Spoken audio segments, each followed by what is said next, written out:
Pemukulan oleh warga negara asing ke pria gondrong di Palembang kini sepakat damai dan berpelukan. Imigrasi Palembang akan panggil warga negara asing.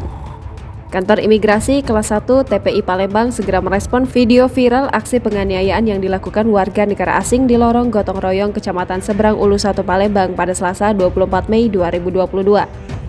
Kasih TIK Kantor Imigrasi Kelas 1 TPI Palembang Narsefta Hendi mengatakan pihaknya segera memanggil WNA tersebut untuk dimintai keterangan.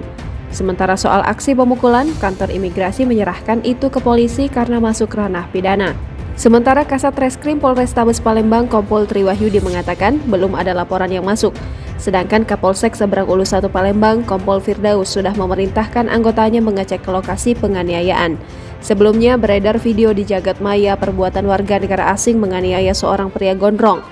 Menurut penuturan saksi mata, warga negara asing tersebut baru saja pulang dari mengantar keluarganya.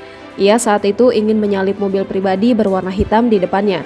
Diduga tersinggung tak diberi jalan, warga negara asing itu memukul pengendara mobil tersebut. Tampak dalam video, warga negara asing itu memiliki badan jauh lebih tinggi, langsung emosi dan memukul pria gondrong tersebut.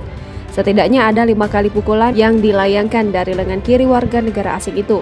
Setelah melakukan itu, warga negara asing tersebut langsung meninggalkan TKP kejadian.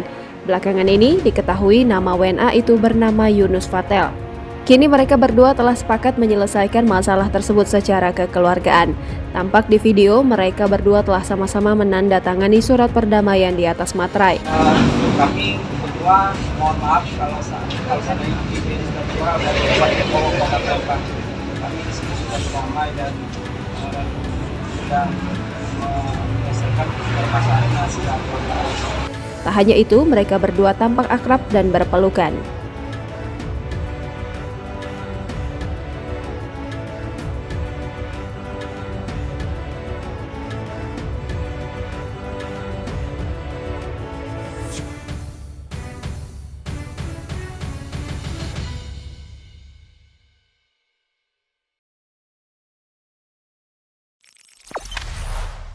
Jangan lupa subscribe, share, komen, dan like ya!